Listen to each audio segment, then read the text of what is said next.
स्वागत है आपका अपने YouTube चैनल आंकड़े बोलते हैं। कैलकुलेशन के दूसरे पार्ट में आज हम सीखेंगे कि यदि संख्याएं दो संख्याएं दी गई हैं या दो से ज्यादा संख्याएं दी गई हैं, कुछ धनात्मक संख्याएं हैं और कुछ ऋणात्मक संख्याएं हैं, इन संख्याओं को हम आपस में कैसे जोड़ेंगे और उन्हें कैसे घटाएंगे। संख्याओं की बात करेंगे, संख्याओं के बाद हम दशमलव वाली संख्याओं की बात करेंगे। अभी अगर हम संख्याओं की बात करें तो घटाने के लिए अगर देखा जाए तो हम किसी भी संख्या को घटाने के लिए जो तरीका इस्तेमाल करते हैं वो कुछ इस तरीके का होता है। जैसे मान लीजिए अगर मैं आपको बोलूं कि 4317 में से अगर मुझे 589 या 189 घटाना हो तो हम क्या करेंगे। हमारा तरीका ये होता है कि 4317 में हम 189 को घटाएंगे, फिर 17 में 9 चला गया 8, फिर 10 में 9 चला गया तो फिर 1, और फिर 2 में तो फिर 1 चला गया तो फिर 1, और ये 4 में 4। हम कुछ इस तरीके की स्थिति करते हैं। लेकिन कभी आपने ये सोचा कि अगर मान लीजिए कि आप बाजार गए और एक जो सब्जी बेचने वाला है या दूध बेचने वाला है, अगर कभी आप उससे कोई सामान खरीदें और मान लीजिए अगर आपने 2000 रुपए का नोट दिया और उसे सामान आपने 470 रुपए का खरीदा, तो वो कैसे कैलकुलेट करता है, वो आपको पैसे किस आधार पर लौटाता है, क्या वो घटाता है, क्या वो पेन कॉपी लिए बैठा रहता है, वो उसको बेचारा तो पढ़ा लिखा ही नहीं है, तो फिर पेन कॉपी से वो कैसे घटाएगा, उसका तरीका क्या होता है घटाने का। मान लीजिए यदि आपने किसी सब्जी वाले से 2000 रुपए आपने उसको दिए हैं और आपने उससे सामान लिया है 470 रुपए, वो क्या करेगा, उसके दिमाग में जो सबसे पहली बात आएगी वो ये आएगी कि ये 2000 रुपए आपने जो दिए हैं, सामान जो लिया गया 470 रुपए का, मतलब सामान 500 से कम का लिया गया। तो सबसे पहला काम वो ये करेगा कि आपको 1500 रुपए वापस कर देगा। अब वो ये देखेगा कि ये जो 470 रुपए है ये 500 रुपए से कितने कम है, तब उसको क्या पता लगेगा कितने रुपए कम है, 30 रुपए, तब वो 30 रुपए आपको और लौटा देगा। ये उसका कैलकुलेशन होगा। वास्तव में उसने किया क्या, उसने किया ये कि 2000 रुपए जब आपने उसको दिए थे और सामान आपने लिया था 470 का, उसने किया ये, इसको कितना दे दिया 30 रुपए और इसको भी कितना दे दिया 30 रुपए। तो अब आपका जो डाटा बन गया वो कितना बन गया 2030 में से आपको कितना घटाना है 500 रुपए। अब आप सीधा सीधा इसको घटा सकते हो, 2000 में से 500 घटा दिया तो 1500 और 30 रुपए और है, इसलिए आंसर कितना हो गया 1530 रुपए। दोस्तों ये बात सही है कि शुरुआती दौर में हमें ये वाला जो तरीका है घटाने का, ये वाला तरीका ये हमें ज्यादा अच्छा लगेगा। कारण उसका ये है कि शुरुआती दौर से जब से हमने जोड़ना और घटाना सीखा है, हम शुरुआत से ही इसी तरीके से सवाल को करते आ रहे हैं। लेकिन हमें उन लोगों से भी सीखने की जरूरत कई बार पड़ती है जो लोग बगैर किसी तकनीकी के, बगैर किसी पढ़ाई लिखाई के हमसे बेहतर काम कर सकते हैं। और यहां पर हमने वही किया है। हमने एक सब्जी वाले का एग्जाम्पल लिया कि वो किस तरीके से चीजों को घटाता है।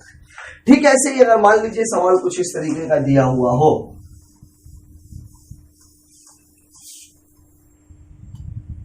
लिखा हुआ है 5389 माइनस 2717 प्लस 3911 और माइनस 3783। अब इसमें हमको क्या दिख रहा है, दो संख्याएं हमारी धनात्मक है और दो ही संख्याएं हमारी ऋणात्मक है। अगर इस सवाल को मैं देखूं तो वास्तव में मैं कैसे लिख सकता हूं इस सवाल को कुछ इस तरीके से लिखा जा सकता है कि 5389 धन 3911 ये हमारा एक हिस्सा है, माइनस 2717 प्लस 3783। वास्तव में सवाल हमारा ये मतलब क्या हुआ। अगर हम एक दूसरी भाषा में एक समझने की कोशिश करें तो ये दोनों क्या है, भाई हैं, और ये दोनों भी आपस में क्या है, भाई हैं, लेकिन ये दोनों इन दोनों के दुश्मन हैं। या हम इसको ऐसे भी समझ सकते हैं कि ये दो भाई थे, एक की जेब में इतने रुपए थे, दूसरे की जेब में इतने रुपए थे, उनको दो जगह कर्जा चुकाना था, एक जगह इतना चुकाना था और एक जगह इतना चुकाना था। हम क्या करेंगे इस सवाल को अगर हम देखें, चूंकि ये दोनों भाई हैं, ये 83 रुपए है 50 से ज्यादा, अगर मैं ये 17 रुपए इसको दे दूं तो ये 17 रुपए इसको दे देने के बाद ये कितना बन जाएगा 3800। ठीक है, ऐसे ये कितना है 89। अब इसका भाई कौन सा है ये 11 रुपए अगर इसको दे देगा तो ये कितना बन जाएगा 2400। अब हमारा पिक्चर थोड़ा थोड़ा सा क्लियर हो गया। 3900 रुपए इसके पास है, इसको कर्जा कितने का देना है 3800 रुपए का, और ठीक ऐसे ही 5400 रुपए इसके पास है, अब उसको कितना देना है 2700 रुपए का। तो अगर मैं 5400 वाले से 2700 रुपए दे दूं तो यहां मेरे पास 2700 रुपए बच जाएगा, और 39 में से 3800 रुपए दे दूं तो यहां मेरे पास 100 का नोट बच जाएगा। अब 2700 ये और 100 ये, मतलब मेरे इस सवाल का जवाब है 2800। ये एक तरीका है सवाल को लगाने का। चूंकि ये डाटा थोड़ा सा आपको इजी इसलिए लगा होगा कि यहां पर ये 17 और 83, 11 और 89 ये मिलता जुलता डाटा था।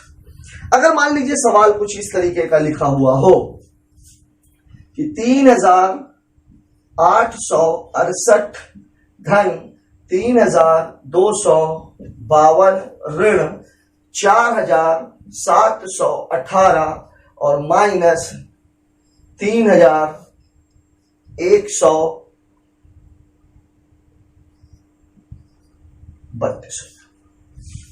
अब हम क्या देख रहे हैं? अब हम ये देखेंगे कि यहां पर ये 68, इसको कितने की जरूरत है 32 रुपए की। अगर मैं 32 इसको दे दूं तो यहां पर बचेगा कितना 22। लेकिन एक बात का ध्यान रखिएगा, जब भी जोड़ और घटाने से संबंधित सवाल आएंगे, आपका जो ध्यान है वो सबसे पहले ऋणात्मक संख्याओं की ओर जाना चाहिए। और ऋणात्मक संख्या यहाँ पर 18 है और यहाँ पर कितनी है 32 है। अगर इन दोनों को जोड़ा जाए या इन दोनों को हम जोड़े तो ये कितना होता है 50। चाहे तो हम इसको दो तरीके से कर सकते हैं, इस 68 में से इस 18 को देंगे तो मेरे पास बचेगा 50 रुपया, इस 52 में से मैं इस 32 को दूंगा तो मेरे पास बचेगा 20 रुपया। तो 52 रुपए और 20 रुपए मिला करके मेरे पास टोटल कितने हो जाएंगे 72 रुपए। सॉरी दोस्तों, इसको 8000 है, कितने बचेंगे 70 रुपए। या दूसरा तरीका ये है 18 रुपया इसका और 32 रुपया इसका मिला के कितना हो गया 50 रुपए, और ये 50 रुपए मैंने अलग कर दिए। अब यहां से मेरे पास 68 और ये 2 कितना बचा मेरे पास 70। अब इसके बाद मैं क्या देख रहा हूं, यहां इसके पास 3200 रुपए है, कर्जा कितने का देना है 3100 रुपए का। 3200 में अगर ये 3100 दे दिया जाएगा तो यहां कितना बचेगा 100 रुपया। ये 88 है और ये कितना है 47। तो 88 में से अगर मैं 47 घटाऊंगा तो 1 और ये कितना हो जाएगा 4। 4100 ये 100 ये, मतलब मेरा उत्तर हो जाएगा 4270। आइए कुछ और सवाल देख लेते हैं।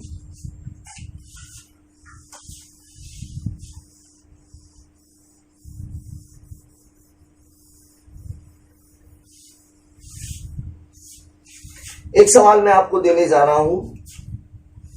सपोज कुछ इस तरीके का सवाल है कि 7513 माइनस 2889 प्लस 5924 और माइनस 3968। ये है सवाल। अब इस सवाल में क्या है, इस सवाल में अगर हम देखें तो हमारे जो ऋणात्मक डाटा हैं ये दोनों के दोनों डाटा इस तरीके के हैं कि ये 89 है और ये 68 है, मतलब दोनों के दोनों किससे जाता है 50 से, क्योंकि ये दोनों भाई हैं। अब हमारे जो दोनों इधर वाले डाटा है 13 और 24, ये दोनों क्या है छोटे हैं। अब अगर ये छोटे हैं तो इनसे इसको तो घटाया नहीं जा सकता, तो दूसरा तरीका क्या है, दूसरा तरीका ये है कि हम इसको पूरा पूरा बना लें। लेकिन यहां पर एक बात ध्यान रखने की है, जो मैंने आपको शुरुआत में दिखाया था कि 2000 में से 470 रुपए जब हमने घटाया था तो 470 को जब हमने 30 रुपए दिए थे तो 2000 को भी हमने कितने रुपए दिए थे 30 रुपए। मतलब जब दो भाई हैं, दो परिवार के भाई हैं, तो अगर इसको आप कुछ दोगे तो उतना ही आपको इसको भी देना पड़ेगा। अब क्या डाटा है, यहां पर हम कितना रुपए दे रहे हैं 11 रुपए। 11 रुपए देने के बाद ये पूरा डाटा हो जा रहा है कितना, और यहां पर हम कितना दे रहे हैं 32 रुपए, और इसके बाद ये पूरा डाटा हो जा रहा है। अब आपने इसको कितना दे दिया 11 और 32, ठीक है। जब 11 और 32 हमने इसको दिया है तो 11 और 32 हमें इनको भी देना पड़ेगा। मतलब अब अगर हम देखें तो ये टोटल 24 11 32 ये हमारा सवाल। तो 13 11 24 दूनी 48, 50 और 30 80। मतलब अब मेरे पास कितने रुपए बचेंगे? 80। अब ये हमारा इकाई दहाई वाला जो आंकड़ा है ये पूरा पूरा क्या हो चुका है? कैंसिल। ये 24 मैंने इसका लिया था, 11 रुपए इसको दिए थे तो इसको भी देने पड़ेंगे, 32 इसको दिए थे तो इनको भी देने पड़ेंगे। आगे बढ़ते हैं। अब हमारे पास जो डाटा है वो ये इकाई दहाई का पूरा डाटा खत्म हो चुका है। अब हमें सैकड़े की बात करनी है। यहाँ पर मेरे पास 900 रुपए है, यहाँ सैकड़े में कुछ नहीं है। ये 900 रुपए में से ये 900 रुपए पूरे पूरे दे दिए जाएंगे। ये 500 रुपए बचेगा, यहाँ कुछ ही नहीं है तो मेरे पास कितना बच गया? 500 रुपए। मतलब वो हमारा सैकड़े का डाटा भी खत्म हो गया। अब हमारे पास क्या है? ये 7000 रुपए है। कर्जा मुझे कितना देना है? ये 4000 और ये कितना? 2000।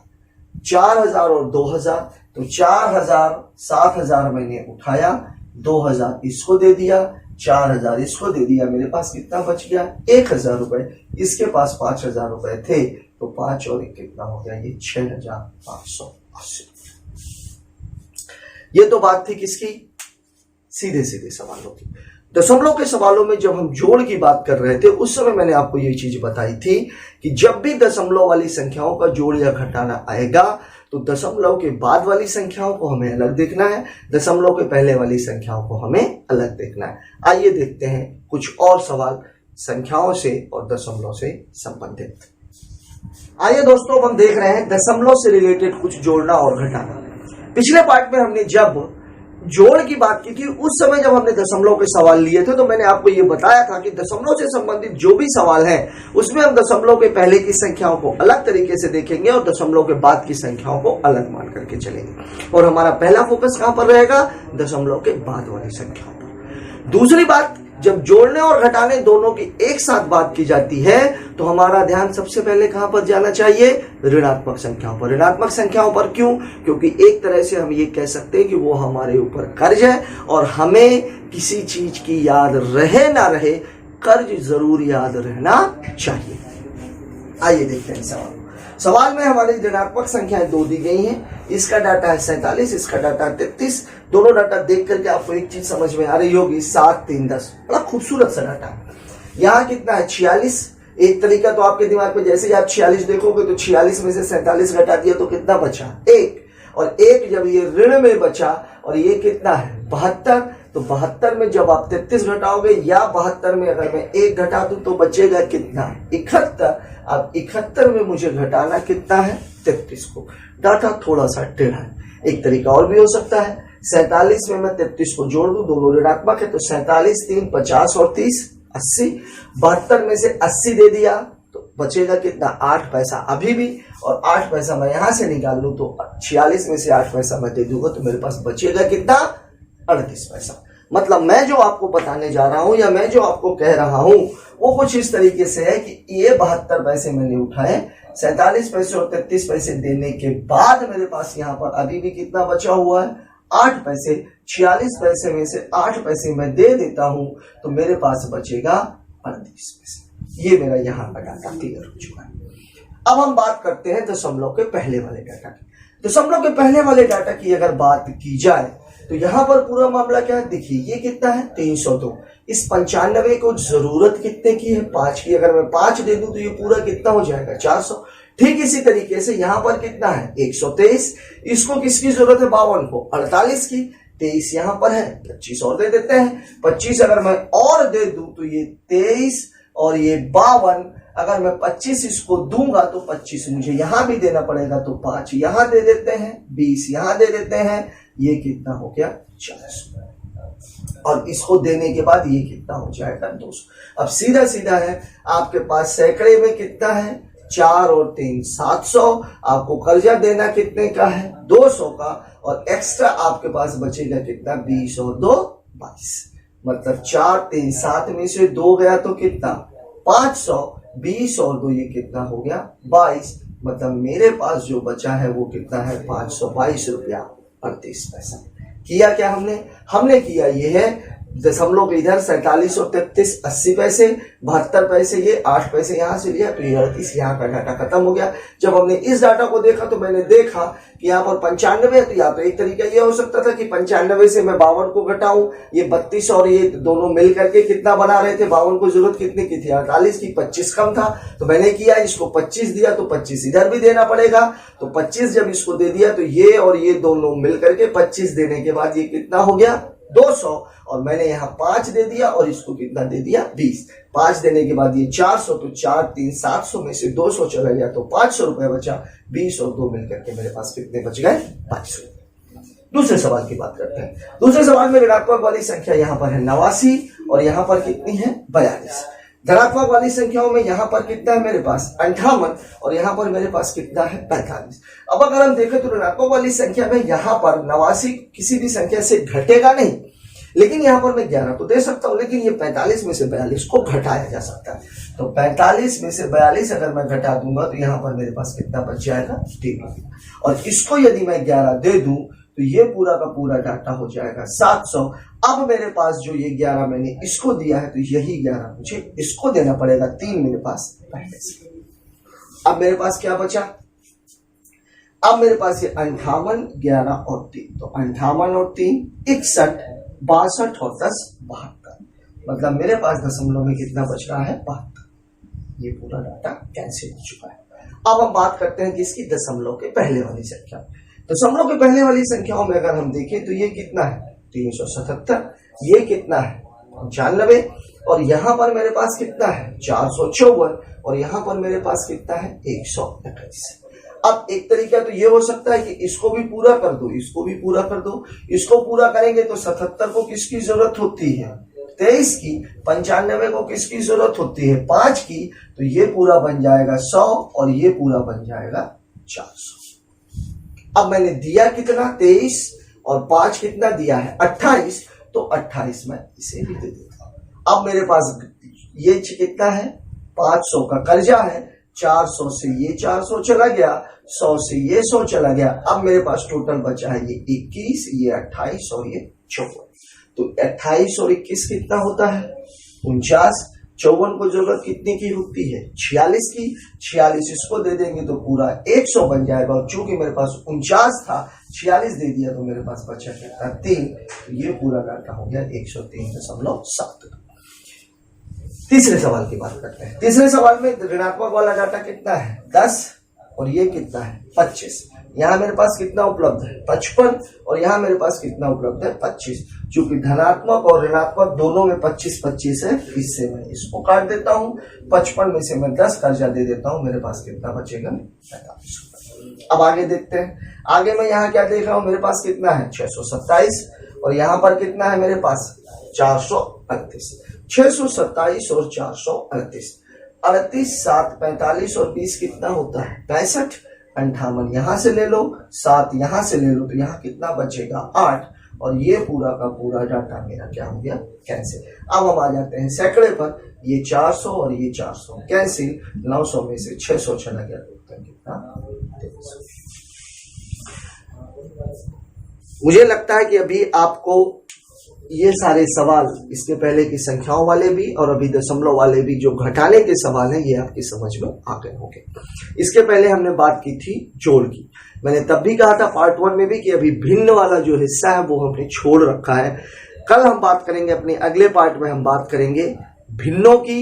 इसके अलावा दो संख्याओं और उनको पलट कर बनी संख्याओं को कैसे जोड़ते और घटाते, क्योंकि इस तरीके के सवाल अभी वर्तमान में एसएससी और बैंकिंग में देखे गए हैं कि दो संख्याएं, उनको पलट कर लिखी हुई संख्याओं को एक साथ लिख दिया जाता है और उसका उत्तर पूछा जाता है। सवाल लगाने का तरीका बहुत ही आसान होता है, लेकिन तब जबकि आपको ये पता है कि उस सवाल को डील कैसे करना है। आज का आपका ये वीडियो, आपको ये आज का वीडियो कैसा लगा कमेंट बॉक्स में जाकर के जरूर बताएं। कुछ क्वेश्चंस हमारे डिस्क्रिप्शन में, लिंक बॉक्स में डले हुए हैं डिस्क्रिप्शन बॉक्स के, तो उसको आप देखें करें। अगर कहीं कोई प्रॉब्लम समझ में आती है तो कमेंट बॉक्स में जरूर बताएं।